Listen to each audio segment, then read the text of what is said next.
My childhood was awesome, but I was able to get access to the drugs and alcohol a little bit quicker than most. I overdosed for the 10th time. I flatlined. They told my then girlfriend, like, hey, he's not coming back. Like, it's been way too long. He's been dead for 5 minutes. What does it take to rebuild a life?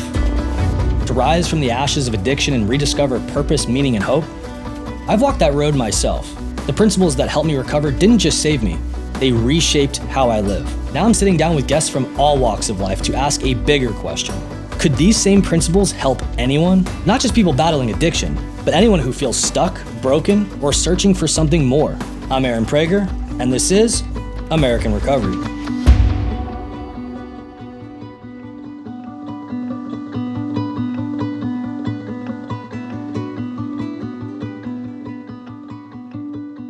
Zach Livingston, appreciate you being here, man. You know, you and I have been through a certain recovery program or different recovery programs that have ultimately been a journey of spiritual growth. And lo and behold, you know, we're sitting here today when God knows we probably shouldn't be. But I also think to myself, like, how many people are out there in the world that maybe don't have like what you would normally look at as an addiction or a problem, you know, don't have the typical substance use disorder like alcoholism or, you know, narcotics abuse or anything like that. But I wondered to myself, could the principles of recovery benefit them as much as somebody who does have like your typical substance use disorder? Yeah, so especially with struggles, man, I think there's like this, sometimes there's a big misconception that like people have to come from like these just jacked up childhoods and things, and it's not true. I mean, yes, like having been through some of those things can exacerbate problems in the future, 100%, not going to discredit that. For me growing up though, I mean, Dad, he was a naval officer, high-ranking guy. My mom was a naval officer as well, right? And then there's my brother, who it seems like anything he touches, he just excels at. I mean, the dude, he's a wizard. He's a whiz kid. He really is. I can relate to that so hard, man. And then you look at me, and from the outside looking in, you'd be like, what's up with that one? You know, even if you wind us up as a family, I still, to this day, I stand out like a sore thumb, you know, just covered in tattoos. I'm built a little bit differently. The twang in my voice is a little bit different than theirs at times, you know, so on and so on and so forth. But my childhood was awesome. Like, I don't think, if somebody wrote the playbook on how to have a really great childhood, I don't think my parents could have done a better job at providing what that person wrote. Like, it was picture perfect. Nonetheless, though, like, and we hear this from families all the time that I work with professionally, and the same was true for me, I just never felt like I was a part of.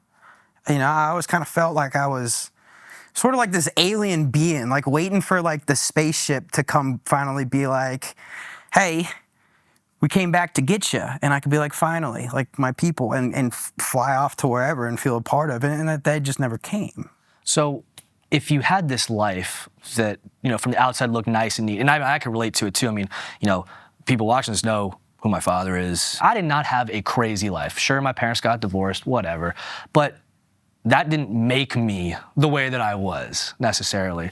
So I guess my next question for you is, if you had this life that on the outside looked nice and neat, what made you have that desire to explore drugs and alcohol or the behaviors that you were having? You know, it was never like a conscious decision. You know, there was never like a moment of consciousness where I sat down and was like, you know what? I am determined to explore what alcohol has to offer me and what drugs has to offer me. That never really happened. It's like I found them kind of by just happenstance, right? Like my brother, he's 5-ish years older than me. So when he's going into college age, you know, experimenting with different things, you know, smoking weed and drinking beer at house parties, he's 17, 18 years old. I'm 12, right? So my brother is not the reason why I found drugs and alcohol, but I was able to get access to them a little bit quicker than most. And the first time I remember I threw down that first drink of alcohol, the grossest of drinks you could possibly start drinking on. You ever hear Drambuie? Ooh. You know, it's pretty gross.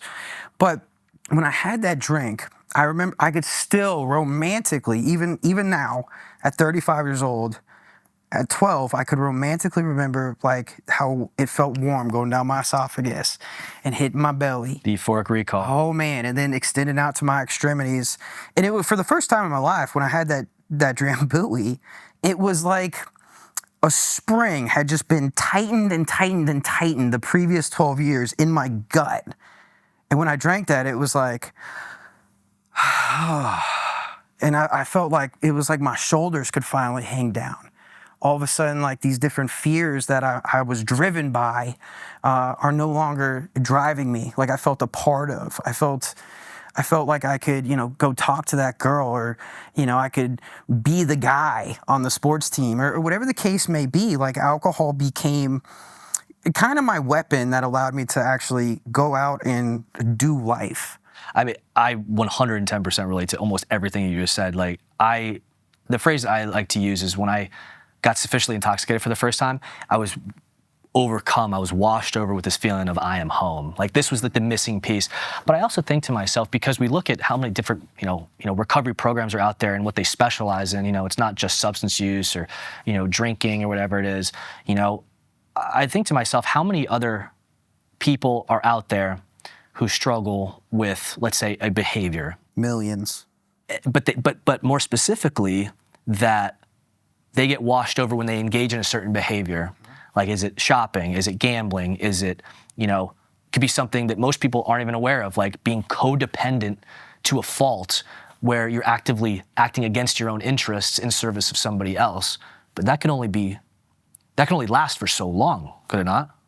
Like the way I determine if a behavior has become problematic is pretty elementary, that I like to think even, a 7 or 8 year old would understand it. It is, to me, it is a continued behavior despite mounting consequences of acting on that behavior. Right then, their problem, right? And it could be a number of things. It could be gambling, it could be eating, shopping, social media, digital media, codependency, enablement. The list goes on and on and on and on.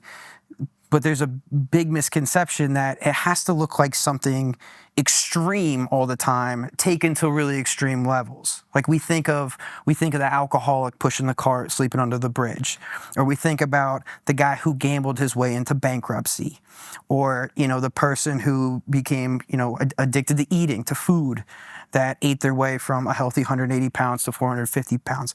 And a lot of the times, like the biggest struggles that people have lay not in the extremes, but in some of like the more subtler displays of these behaviors over time. Well, the first principle we learned about was powerlessness. And can you break it down for us, and explain to the audience, what does powerlessness mean? What does it look like? Powerlessness, it has a bit of an umbrella, right? And for me, it didn't make sense for a long time. Okay, powerlessness. Okay, what does that look like? And I think there's really 3 areas to powerlessness, and it's something I share all the time. Like for me to be powerless means I am without power, choice, or control. And if I lose one of those 3, I lose all of them. If I lose power, I lose choice and control. If I lose control, I lose choice and power, and so on and so on and so on. Right? It kind of comes full circle. And if I break down each of those different kind of 3 areas, what I'll see is, via extension, a series of problems that I cannot overcome on my own. So in your personal story, what was your rock bottom that you got to a place where you're like, I need to change? Yeah, I think I had a series of rock bottoms, and I hate the term rock bottom. I hate it. I hate it, because one of the common things I hear in my area of professionalism is, people have to hit rock bottom in order to create change, and it's just not true, right? My response is always kind of, how big is your appetite for gambling with human life, right? Because it is entirely possible to raise somebody's rock bottom to meet their feet where they're at, right? And hopefully save them years or decades or however long, if they stay alive that long, to hit like that place of pitiful and incomprehensible demoralization. Me, I was a low bottom guy when it came to the drugs and the drinking. Most recent rock bottom was the one that was really the catalyst to me get sober, right? And there's so many coincidences, if you will, within that story that I just can't believe that they're actually coincidences. I genuinely, with all my heart, believe that that was the loving, powerful hand of God keeping me alive, which for me, when I got sober, made it hard not to seek a spiritual solution to my problems.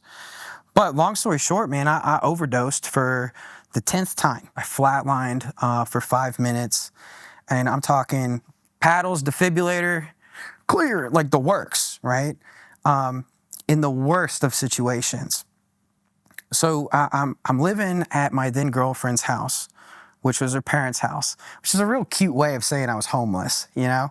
And I remember clear as day, because I did not want to go. Her and her mom went to the Ed Sheeran concert, and they were like, "Do you want to go?" And I was like, "Absolutely not, I don't." And I was like, "Great, this is perfect. This is going to be the best night ever." Like, I have no adult supervision, you know? Meanwhile, I'm 28 years old at the time. It's like I can do whatever I want. So I go out to the bar and I start drinking, because that's usually where I started pretty much anything I did at the time.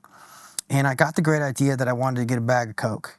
So I called up the guy that I thought would have that kind of product, and he did not have that, but he had this other stuff called heroin. And I was like, close enough. So I go home, her parents' house, and I break out a line of that dope, and I rail it. And I remember immediately, because I'd done it before, my very, very, very first thought was, I know what this is, and it's not that. Straight fentanyl. But here's where the display of powerlessness comes in. I knew in my heart of hearts, I clear as day can remember the conscious thought, do not do anymore. Don't do that. No, don't do another one. And it was almost like just my brain was saying one thing and my body was doing another, just robotically. And I could not do another one. And down I went. So they come home, they find me. By the time the paramedics got here, I was probably about as blue as my blue jeans. And, you know, this is where I usually get a little bit kind of choked up thinking about it, because my then girlfriend was maybe 120 pounds, soaking wet, 5'2", you know. I wasn't really present for it, but they have no reason to lie to me. Drug me out into the living room so the paramedics could get to me. We're living in the middle of nowhere, Tennessee, down in this holler, right? They called paramedics. Paramedics just happened to be half a mile away at the end of the same street we lived on, patrolling. Coincidence, right? They get there, they start working on me, and what I'm told is they told my then girlfriend, like, hey, he's not coming back. Like, it's been way too long. He's been dead for 5 minutes.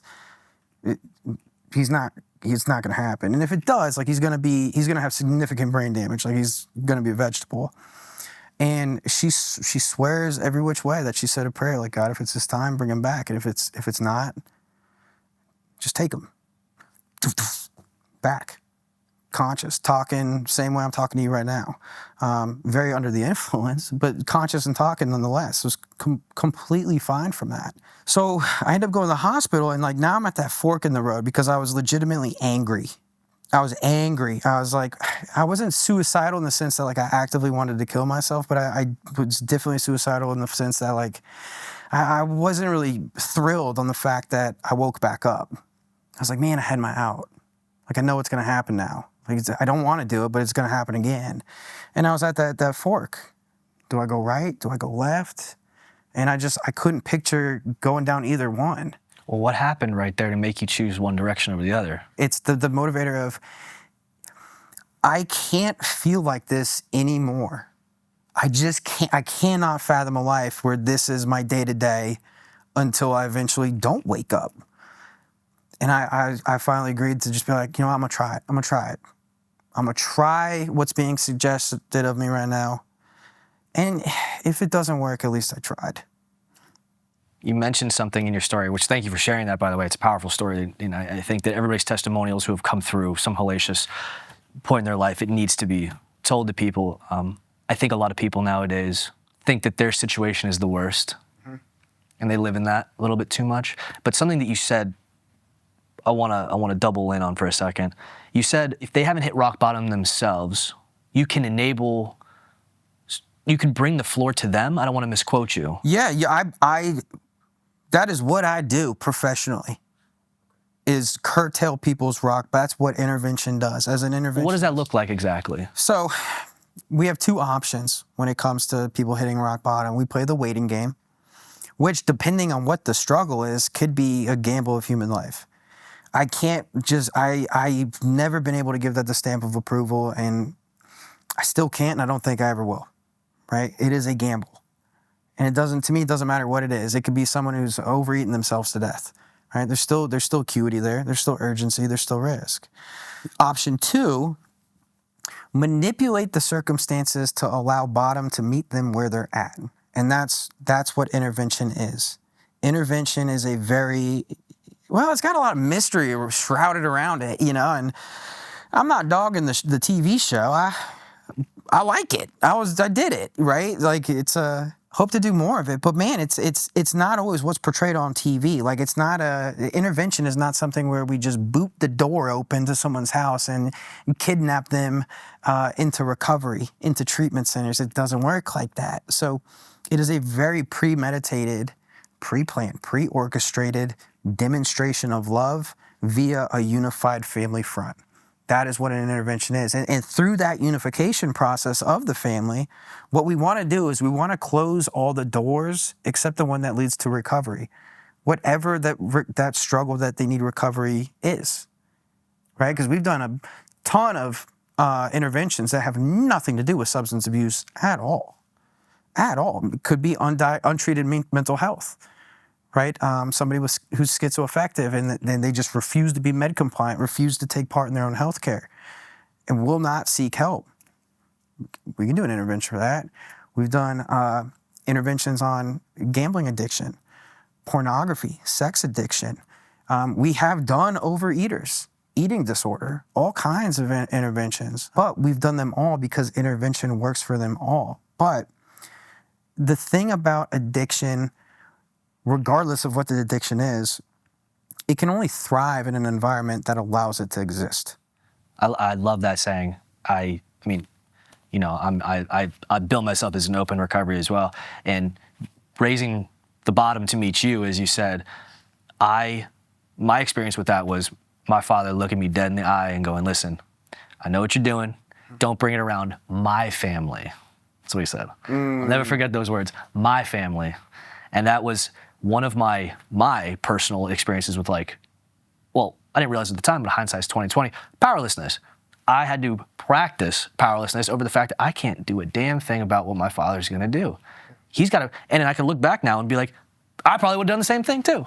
But you mentioned also how many different things, behaviors, co-occurring disorders as sometimes they're known, psychological, mental, how an intervention can benefit that. But what about on the aspect of powerlessness? How can someone who doesn't struggle with addiction or a substance use disorder necessarily get to a place where maybe they can start to compare in rather than try to weasel their way out of it? Specific to powerlessness, I like to tell people, look at the internals, not the externals. Because it's so easy to be like, yeah, but look at my car, right? Look at my Rolex, look at my house, look at my wife, my kids. Look how on the outside everything's kind of shiny and it looks real good and awesome. Rock on. What about here? What about the internals, right? That is where we look, right? And we'll see oftentimes even normal people, whatever that is, right? Everyone's got struggles. They just experience different manifestations of usually the same internal struggles. So what we see, though, with the powerlessness is we see what I refer to as the bedevilments, right? This being look at how those manifest in your life. Am I a prey to misery and depression? How are my personal relationships? How is it with my wife, my boss, my colleagues, my friends? What about my financial health, right? All of these different things play a factor in kind of reverse engineering the powerlessness one might experience. What you just listed off there, I feel that's applicable to everybody. It's, I have trouble with misery and depression. I'm worried about finances. I mean, that one happens to everybody. You can never, I'm guilty of it. Everybody's 100%. guilty of that. But I mean, that's the whole point of this too, is I think to myself, how can we reach out to the people who don't have something so blatant as, going to the bar every day, or, maxing out credit cards to, pay the casino bill, or on the run from bookies, maybe they, charge, maybe they have 187 OnlyFans subscriptions. I mean, who knows, What would you say to the idea that substances necessarily, they're not the things that give us the high, it's more of the substances themselves trigger the underlying chemicals to be released, and so that's why for other behaviors like shopping, gambling, like that's really what we're looking at here as trying to get people to a place where they can maybe start getting a little bit of powerlessness admitted so that they can ultimately get help. I always thought they called heroin dope because it made you dopey. It had just nothing to do with that. It's all about it. What we're talking about is the dopamine release. And there's a dopamine release for anything, right? Chocolate gives me a dopamine release. Buying something I've had my eye on for a long time gives me a dopamine release. Cheesecake Factory cheesecake I had last night gave me a dope. Sex, the list goes on. Anything that makes me feel good releases dopamine, right? And so therefore, like by extension, just as we already identified, it doesn't have to be drugs. It doesn't have to be alcohol. It doesn't have to be any of those things. Living by a way of spiritual principles is going to be beneficial for any human being on earth, period. We are not human beings seeking a spiritual experience. We are spiritual beings having a human experience. It's the inverse. I love that. Right? And powerlessness as a spiritual principle, that is the bedrock. That is the foundation on which all other spiritual principles may be utilized.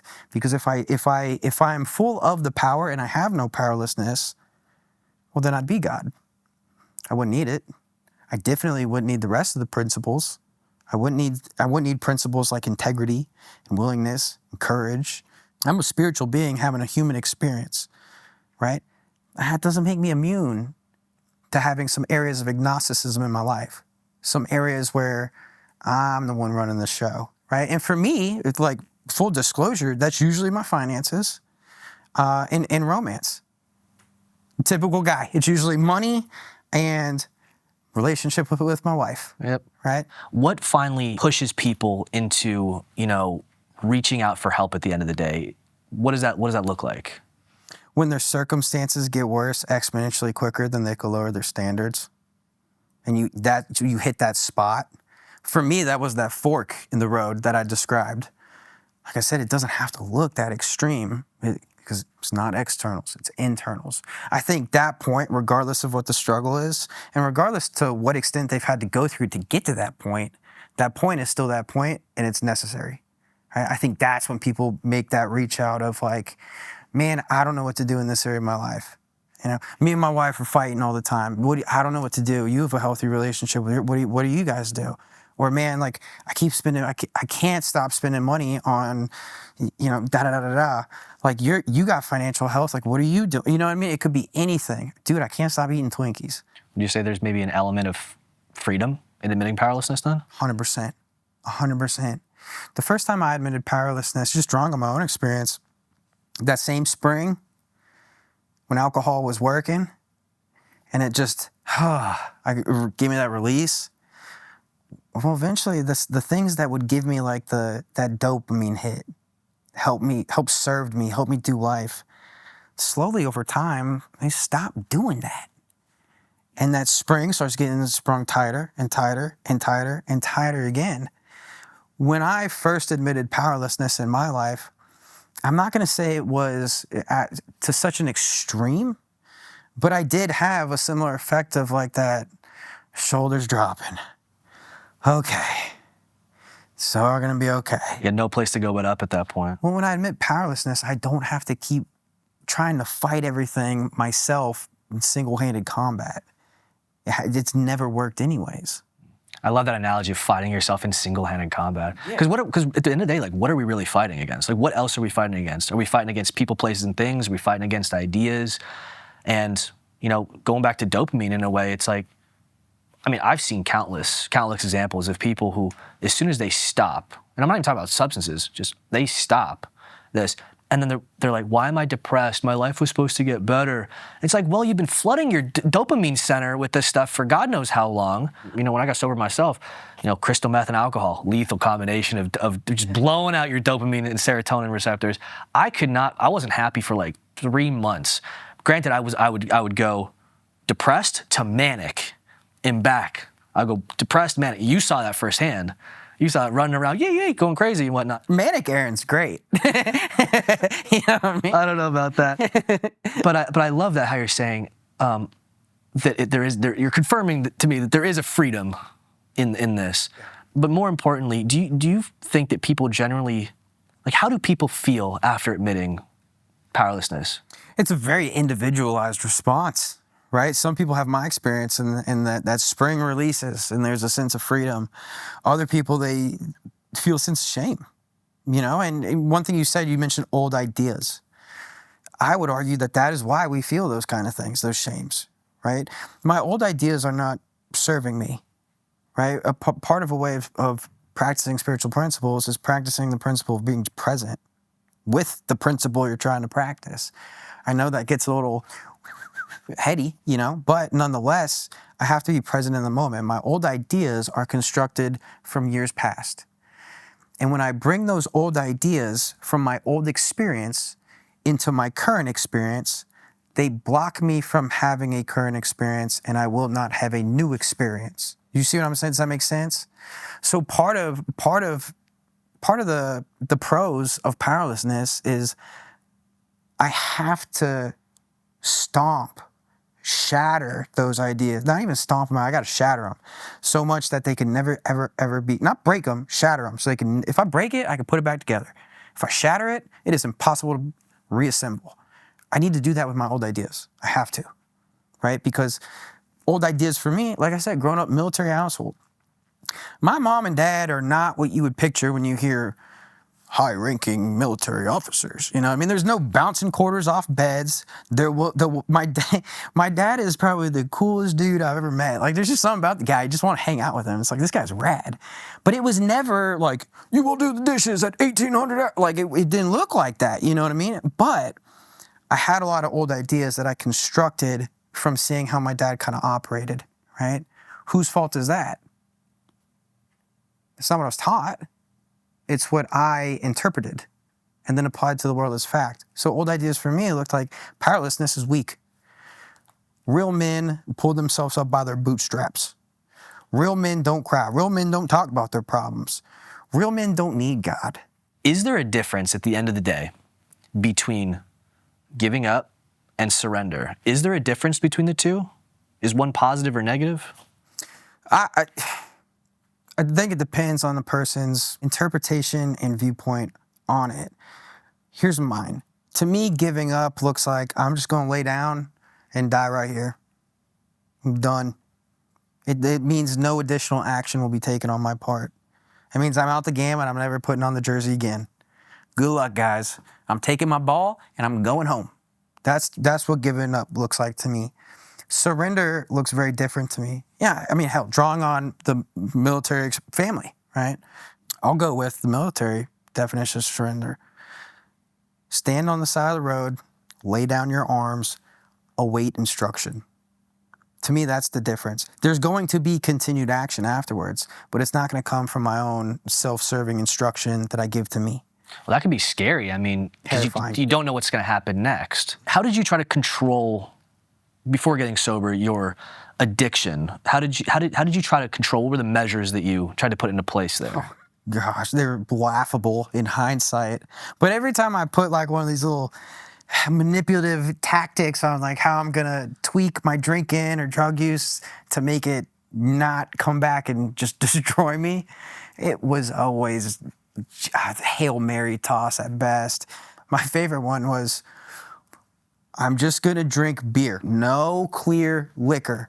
I'm not saying every time I drank clear liquor I got alcohol poisoning, but every time I had alcohol poisoning I was drinking clear liquor. So I was like, there's my problem. No gin, no vodka, no. Next thing you know, like I gotta go pee every 12 minutes, from sun up to sundown because I'm drinking, 40, 50 beers a day, And my other rule that I tried to instill was, well, I'm I'm just not going to drink alone ever, because then it's social, and then it's from a societal standpoint, then it's okay, right? Anything I could do to kind of just convince myself that there wasn't a problem here, even though I didn't realize I was doing something to convince myself that there wasn't a problem. How did like the principle, I should say, of admitting powerlessness change your perspective, not just on addiction, but now that you've spent some time in recovery, on your life? Yeah, so first and foremost, all men of faith really do have courage, because it does take some kind of faith to practice spiritual principles. Even the guy who is, they're just entering some form of recovery, regardless of what it's from. They're just entering that form of recovery. And let's say they're a complete atheist. There is no God. There is no higher power. There's no spirit of the universe or, czar of the heaven or whatever. There's nothing, right? They have to have a little bit of faith to at least take the other person's word that's trying to help them when they say, like, bro, I just did this. I know what to do because I just did this. Hold my hand. We'll walk through it shoulder to shoulder, and I'm going to help you. It takes a little bit of faith from that person. So regardless, like, we all have faith. It might be terribly misplaced, but the faith is there. You mentioned right there between people who are, who might be atheists and people who, subscribe already to some form of faith. On average, in your experience, who is more likely or less likely to be able to latch on to the principles that we're speaking about right now? The pious man. Interesting. 100% the pious man. I've worked personally and professionally with many atheists. There's a guy, I won't say his name just because I don't have his permission, but I remember working with him professionally, and he was actually the president of an atheist society in Nashville at once upon a time, right? And he is, in my opinion, he's one of the guys that, like, I really look up to for spiritual guidance, right? Even though he's been at this same kind of journey, practicing these same principles, not significantly less time than me, but less time than me. And he's a guy I look to regularly for guidance. He was the president of an atheist society. What I've found is most people, at least that come from the same walks of life as me and you, are agnostic, right? And honestly, it's not that they don't believe, it's just that they don't know in what. Right? And I think, this is just my opinion, right? I was agnostic for a very long time, right? I believed there was something, I just didn't know what it was. And I think I was just agnostic because I was hedging my bets, you know what I mean? Just in case, like, I get up there and I could look at God and be like, well, I never said that you didn't exist. I just said I was, you know what I mean? Just trying to kind of hedge I think that's what I was doing. But the pious man, the one who is so sure, not teachable at all, that guy is very difficult to work with. And I say this as a guy who has worked with clergymen professionally, 100%. They're very difficult, right? They pray probably more times a day than I've considered praying this week, but they can't establish that conscious connection to practice, to attain the power required to practice the principle. It's interesting. So, in a way, from what I'm hearing, is it's because there's a preconceived notion of something turning over power. It's like, well, maybe I don't necessarily got to do that because of, well, I'm following this faith program or whatever already. Now, obviously, it's not for everybody and whatnot, but when you were working with someone who's still in denial, right? And we're talking about whether you're pious or you're atheist or whatever, but if you're working with someone in denial, who's living in that, how do you help them confront their own powerlessness? Well, if it's denial, it's not as hard as the delusion, right? Because the denial, like, they know in their heart of hearts what the truth is. Whereas somebody who's delusional, like, they have never seen truth, right? So denial is really, I hate to use the term, but it's kind of building up like that court case type evidence of one's life. Like, hey man, like, let's reverse engineer this and see exactly how this has actually been playing out and what it looks like as a result, right? And somebody who is just very delusional around the problem, i.e. believing it does not exist, it's a very similar process, but oftentimes it has to be kind of attacked from the flank. What do you mean by that? Well, if I attack it head on, you're just going to dig into your delusion more. But if I can kind of come from the side and attack it from the flank, all of a sudden, and kind of come from the standpoint of a little bit of personal experience sprinkled on top, usually those walls come down. Because now I'm not attacking you. Now I'm not putting the spotlight on you. I'm showing you what the spotlight looks like on me. Okay.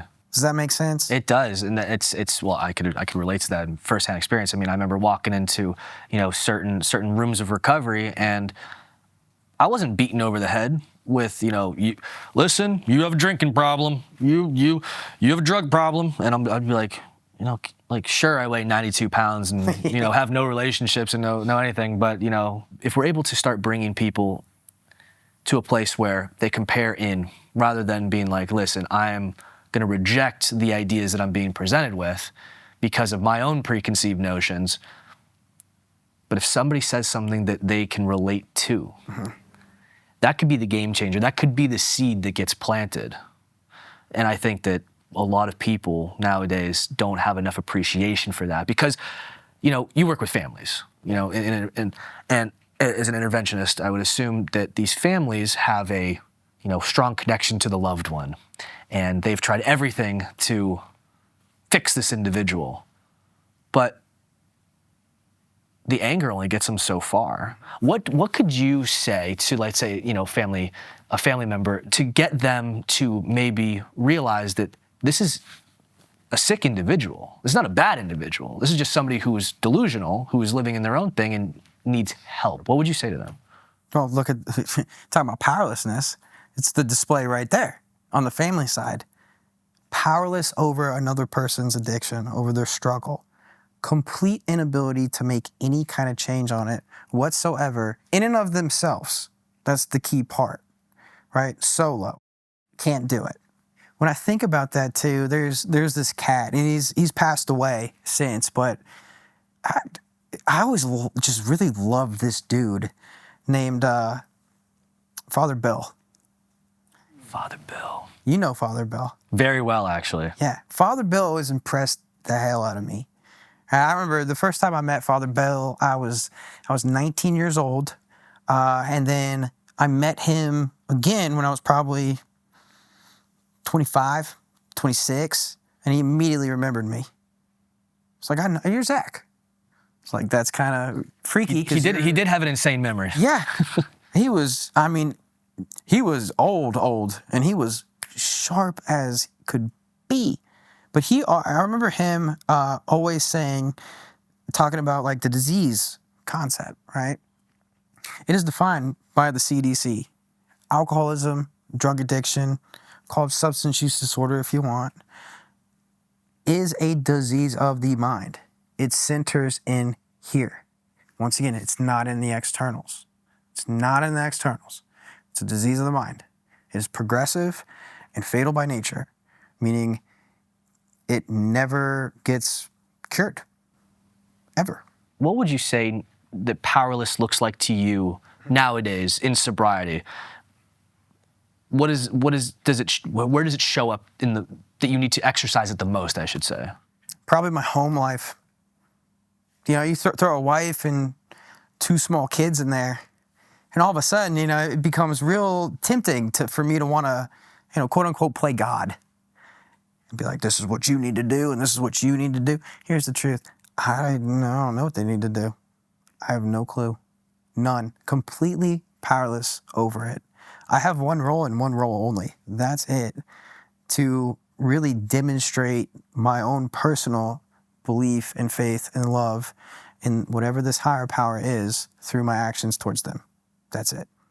But the powerlessness shows up there because in my head, I'm like, no, you don't need to go play basketball right now. You need to do homework. And it's like, when did I turn into my dad? And then the other part is, no, Rachel, you don't need to buy that, right? We need to put money to this, right? And it's kind of like I write the script, this play, for how I think everybody needs to act in order for me to be okay. And then I don't, I never send them the script. I don't even tell them I wrote one. But in here, it's like, that's real now. And then when they don't measure up to that, now I'm pissed. How dare you? You know, that is powerlessness. I don't get a say in a lot of that stuff. I think you need a lot of strength to be able to recognize that now. Well, I think the principle of powerlessness is very, what's some word I'm looking for? A paradox. It's very paradoxical, right? Because through admitting powerlessness, I then gain power. Ain't that something? Almost kind of like you only keep what you have by giving it away. 100%. 100%. A lot of these different 12-step programs in general, where when people think of spiritual principles, most people think of 12-step programs because they're spiritual programs for action, right? And most of those steps are very paradoxical, right? I admit I'm powerless and my life is unmanageable, and through a series of events, as a result of that, I gain power and manageability, right? I admit my own insanities through my behaviors, and in change, I get restored to sanity. I turn over my will and my life to the care of God, and in turn, I attain a will and a life. That one always made me laugh, though. You know, like that's how sick alcoholics are. You know, we have to have a whole step on turning our will and our life over to the care of that which created our will and our life, you know? It's like me going to my mom and my dad, my biological parents, and being like, you guys can be my parents now. They're gonna be like, yeah, we know, you're 35, dude. You know? So it's, nonetheless, like all these things are kind of a paradox. I admit one, and I get, in turn, what I just admitted I do not have in and of myself. I feel like a lot of people will look at this and go, that's so simple. Not easy, but it really is simple. Part of that paradox, I have to, I'm just gonna go on a limb here, is it's so simple, yet so difficult, because it's of what? And the only thing that I, at least in my experience, my limited experience, have figured out is that it's because it's not our mode of operation. It's not our inherent mode of operation. I think that, you know, I mentioned strength before, but, you know, there has to be some element of strength, you know, some people call it willingness, but of strength to be able to clear away a lot of the clutter, a lot of the obfuscation of your current situation and push forward. So, I mean, what does strength mean to you now versus what it did previously? Previously, strength looked like all the typical stuff you just kind of see in Hollywood. You know, John Wayne, I'm a big Western guy. You know, I couldn't tell. Yeah, I was going to say, I don't think anyone's going to be able to be too surprised by that, you know. Guy wearing boots and Wranglers and talks a little funny. I thought you were wearing skinny jeans and Vans. I don't know. This is it's in my hotel room for later when I go out in Los Angeles, have a night on the town, you know.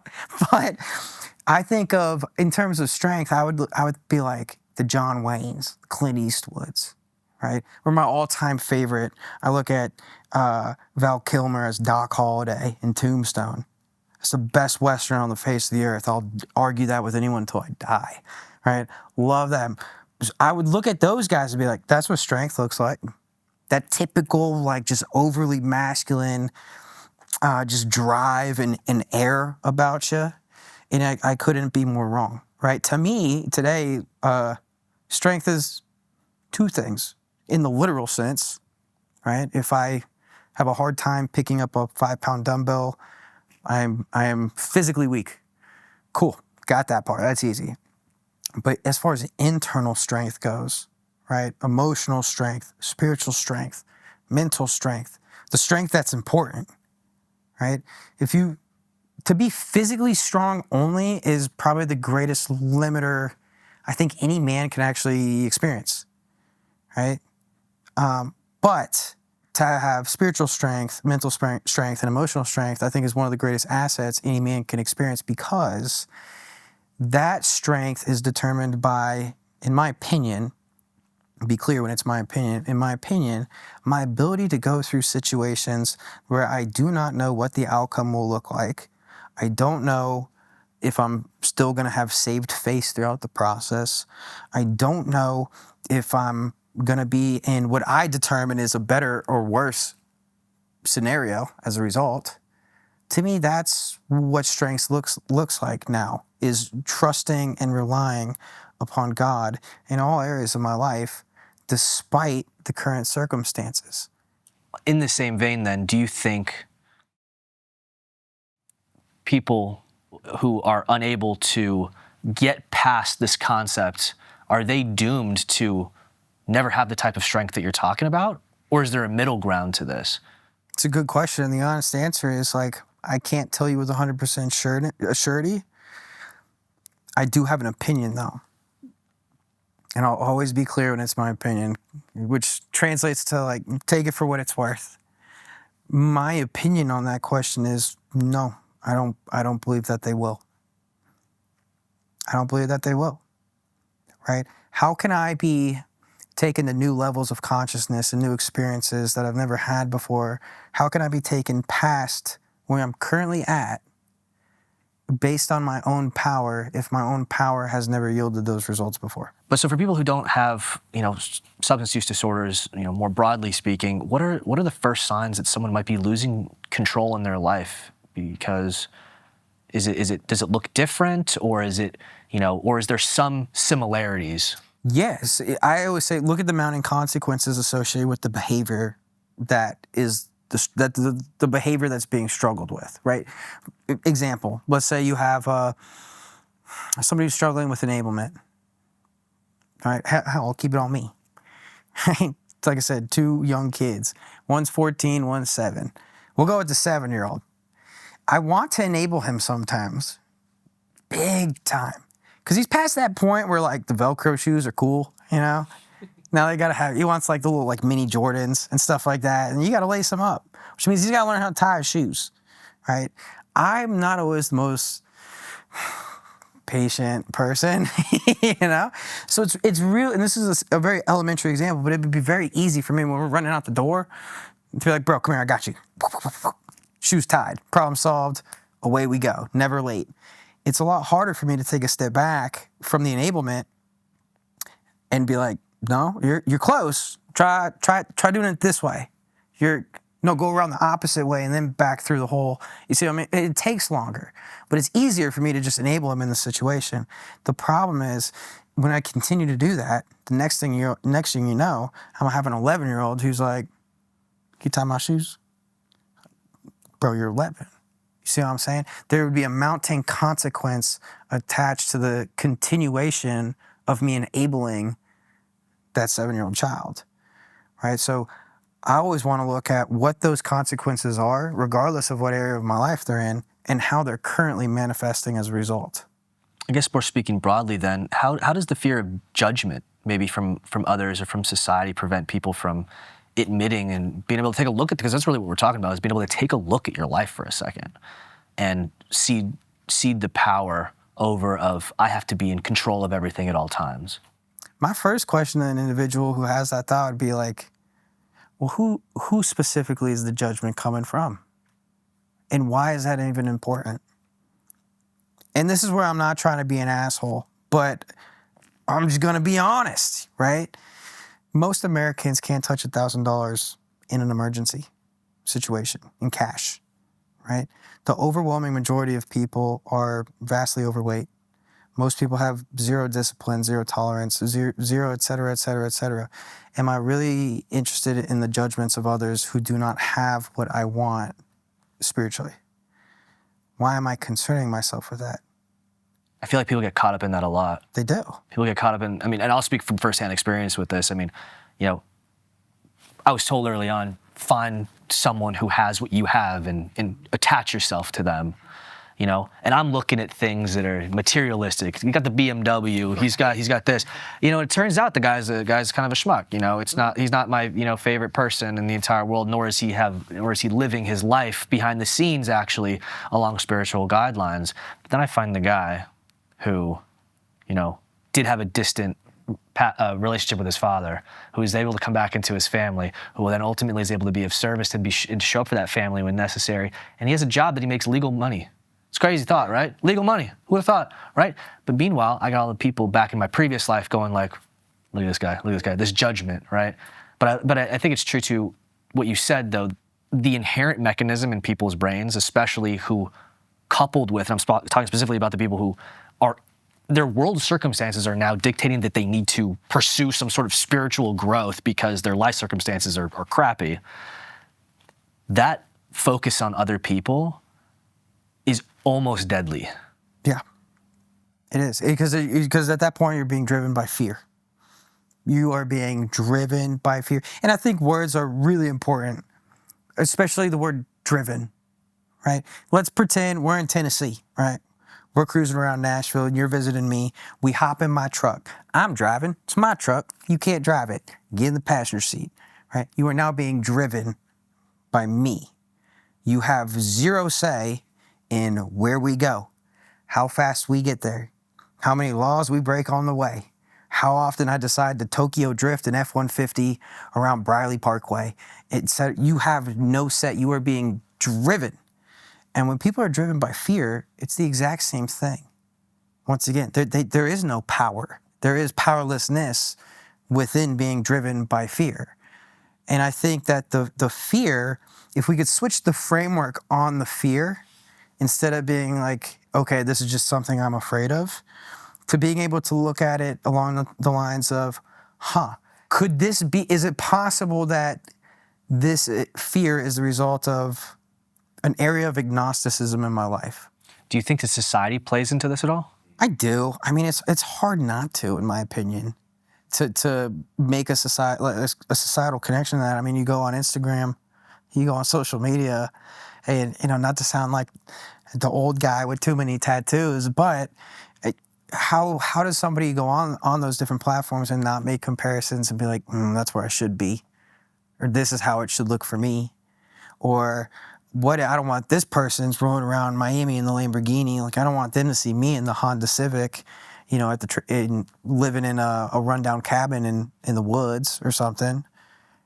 To me, that doesn't sound all bad, That doesn't sound bad to me either. But nonetheless, I absolutely think society has a part in it, because there's this idea in society of the self-made man. Have you picked up on that?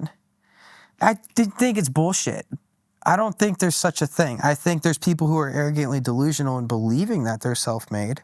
But the only thing I've ever self-made is a mess, dude. You know what I mean? Like, everything, even all my successes, all my accolades, and failures and F-ups have all been, well, the failures and F-ups have been self-made. All the goods, I'm the polar opposite of a self-made person. The polar opposite, right? If I reverse engineer it, how was I able to become a really good interventionist? Did I self-make it? No. I had a really good mentor named Darren help me. Darren Hobbs mentored me. Am I really like self-made as far as, I got on that TV show? Did you? Or did a series of events beyond your control place you in a position to be able to be on that TV show? So is it a person's ego that holds people back from powerlessness, from accepting that? Yeah, 100%. 100%. Because I heard a definition of ego recently, and it was my mind-made false sense of self, I believe, was the definition of ego. What I've determined in my head, which is not always the most accurate interpreter of things, what I've determined in my head, what I am to the external world, right? I'm this, I'm that, I'm just Zach. Like, if you cut me open and like do an autopsy and like run DNA, there's no like interventionist gene. There's no Zach the TV guy. That just sounds gross, right? There's not even a Zach the husband. I'm married, but that is not me. I'm just Zach, and I get to be a part of these different things, but I am not these different things. What are you then? I mean, it might be like a bit of a loaded question, but I mean, if you're not any one of these things, then at the core, the person who did take that first step, the person who was able to get to a place of, willingness and pursue something that now has yielded to what seems like a, pretty, stacked life, pretty like spiritually stacked life you got going on. What is underneath all that? a desire to get to know God better. And I know that sounds so corny. The people on the other side of like the laptop or the cell phone, you know, watching this is probably like, come on, man. bro. But the truth is, like, if I look at the experiences that I've had, and I'm understanding that they're not the result of my self-made mindset, and they are literally the result of just trying to do the next right thing all the time, the best that I can, even when I'm screwing it up, because I definitely screw it up. At some point daily, do something to where it's not like this is picture perfect, you know?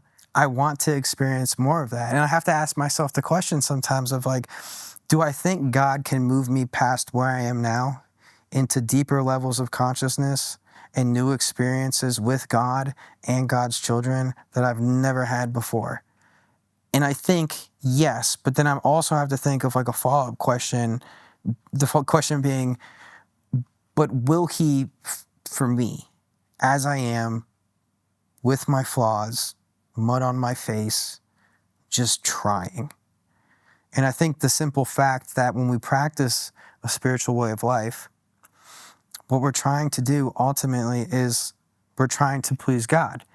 And even when I'm screwing it up sometimes, I personally believe that the fact that I'm trying to please God, in fact, pleases God. It's actually beautiful what you're saying right now. I look at my life and I look at, you know, the things I've been blessed with, you know, and it's one thing I do want to touch on, because even people in my family don't understand this still. I don't take credit for sobriety. I don't take credit for the change. I 110% chalk it up to God. Like, I celebrated an anniversary recently, you know, another year around the sun, you know, relieved of the bondage of self, as some might say. And I don't take credit for that. And it's something that a lot of people don't understand. Like the normies, the laymen don't understand. Is like, I didn't do this. This is not my modus operandi isn't like not screwing people over, you know, treating people with respect, not shoving stuff in my veins. You know, that's not what I do. So what does that, right? Mm-hmm. But it all starts with one thing, and that is the admission that I am powerless over certain things. But now the flip side of this, because we see the you and I, you know, not to toot our own horns here, but in all seriousness, like, we are, like, what we have in our lives, we see the benefits of the long-term benefits, I should say, of following along this. But what are some of the long-term consequences of refusing to take that first leap? The biggest consequence is to continue struggling with that struggle. It's like, man, you're experiencing the consequence right now. I think the quickest way to miss the miracle of it all is to take credit for something that I'm not responsible for, something that God's responsible for, right? But when we look at these things and we talk about these consequences, oftentimes, like, spirituality, admission of powerlessness, it can bring you back to a state of being present, right? I think we would probably both agree with that. And I think being present is the only place that I can actually experience God. Here, now. You know, that's why I always find it funny when people are like, I need to find God. What do you mean? You know, it's like telling a fish to find water. We are immersed in it 24/7, 365. It's just developing a conscious contact and a personal relationship with that power. And it can only be done with powerlessness. Because, like I said, if I am powerless, I better tap into some kind of power. What is something that we have either discussed or we haven't discussed that if you could reach out and let somebody know that you think that they really, like, the thing that they need to hear the most right now, what would your message be to them? First and foremost, trust God. The second thing that I would tell anybody, especially anybody who's seeking spiritual principles, leave your old experiences in the past. Be conscious to the fact that everything is brand new. How can I not be excited about life when it's a series of events that I've never, ever been through before? I'm a guy, the guys will relate to this one. I am not cheating on my wife. I wake up next to a new woman every day. I've never been with Rachel Livingston that morning, on that day, at that time, ever before. It is a brand new experience. And that's what spiritual living gives us. When that goes from here to here, how can we not get excited about God, about life, and the series of Cheech and Chong moments that are inevitably going to come as the day progresses? It's incredible, incredible stuff. I'd hate for people to miss that. A lot of gratitude, it sounds like. Yeah, bro. I'd love to tell you it's that gratefulness 24/7, 365. It No, does, it's not. It does ebb and flow. Like I said, I have not like become spiritually enlightened and transcended alcoholism or anything like that. I still have it. I still struggle, but nonetheless, like there's a new presence, there's a new consciousness, and there's new experiences to come. And for that, I am very, very, very grateful for.